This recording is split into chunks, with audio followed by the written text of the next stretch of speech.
আমার সাথে গতকালকে কথা হয়েছে আর আমার রোজিনা আপু এখন নিউ ইয়র্কে আছে, এরকম আরও অনেক আর্টিস্ট আছে নিউ ইয়র্কে। মাহি পরি ওদের সাথে হয়তো আমার ছবি হয়নি, কিন্তু ওদের সাথে আমার আন্তরিকতা ছবির হিরোইনের থেকে অনেক বেশি। এখন সশরীরে দেশে আসছে না, এটা তো তার পার্সোনাল ব্যাপার। সে হচ্ছে এখানে আন্দোলন শুরু হলো তারও প্রায় 1 মাস আগে সে ইয়েতে গেছে, শোতে গেছিল, ভার্জিনিয়াতে গেছে, এরপরে গেছে হচ্ছে আপনার ওয়াশিংটন ডিসিতে, এরপরে নিউ ইয়র্কে, এরপরে কানাডাতে গেছে। এই শোগুলো তো তার আগে থেকে সেট আপ করা ছিল। দেন যখন একটা শো যখন করতে যাই, আমাদের আর্টিস্টদের এমন একটা বিষয় হয়ে গেছে, আমরা যখন দেশের বাইরে যখন যাই, মনে করেন আপনি আমাকে নিয়ে গেছেন শুটিং করার জন্য বা আমাকে শো করানোর জন্য, আপনি তো আমাকে পেইড দিয়ে নিয়ে গেছেন, আপনি আমাকে প্লেন ফেয়ার দিয়ে নিয়ে গেছেন। তখন আমি যখন যাওয়ার পরবর্তীতে তখন দেখা গেছে আরও 5 জন ইন্টারেস্টেড হয়ে যায় যে আমাকে তো হিরোকে আর প্লেন ফেয়ার দিতে হচ্ছে না, তাহলে আমি একটা শোর অ্যারেঞ্জমেন্ট করি, টিকিট যেটাই আসে ওটা সেল হবে, ওটা থেকে হিরোকে দিব, হিরোইনকে দিব, আর আমরা টোটালটাই প্রফিট। কারণ এখান থেকে আমেরিকা যা আসে মিলাই আপনি যদি নর্মালও ধরেন, বিজনেস ক্লাসও না ধরেন, তাহলে 5 লাখ টাকা সেভ হচ্ছে তার।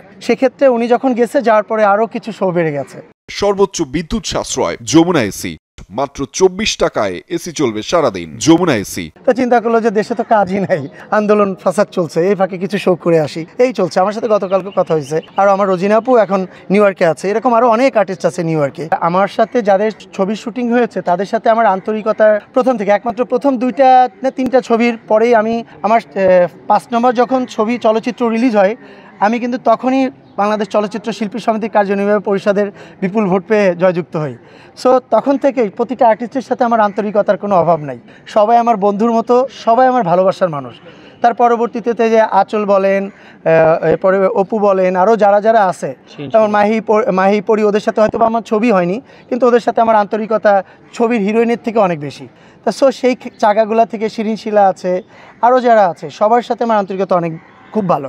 সো আমার কেমিস্ট্রি দর্শক যার সঙ্গেই পাবে, যার সঙ্গে দেখবে, তার সঙ্গেই বেস্ট পাবে আমার মনে হয়। সে অ্যাকচুয়ালি অপারেশন জ্যাকপটের তো পুরো ছবির শুটিং শেষ, আমাদের প্যারিসের একটা আউটডোর বাকি আছে, ওটা 7-8 দিনের।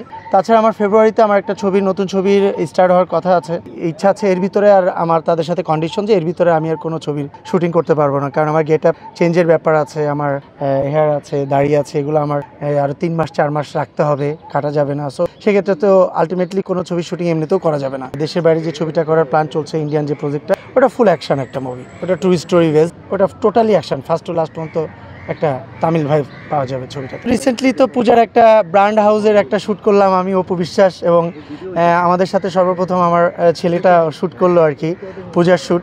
তাই এটাই মূলত শ্যুট করা, একটা শ্যুটই করা হয়েছে পূজার জন্য, এটা আমি অপু আর আমার বাচ্চা করেছিলাম, একটা ফ্যামিলি শ্যুট আর কি যাকে বলে আর কি। আমার বাচ্চা তো অ্যাকচুয়ালি যখন 7 মাস বয়স, ও তখনই বেক্সিমকোর যে ইয়োলো আছে, ইয়োলোর ব্র্যান্ডের প্রথম চাইল্ড মডেল, তাকে দিয়ে আপনার লঞ্চ করেছে এই চাইল্ডদের ড্রেসগুলা। এর পরবর্তীতেও শ্যুট করেছিল আপনার বসুন্ধরা গ্রুপের। আর থার্ড টাইম হচ্ছে অপুই বললো যে আমরা ফ্যামিলি একটা শ্যুট করি, ফ্যামিলি মতো করে। দেন তখন পূজার একটা ম্যাচিং ড্রেসের শ্যুট, বাট আমরা অনেক এনজয় করছি শ্যুটটাতে, আমাদের কাছে ভালো লেগেছে।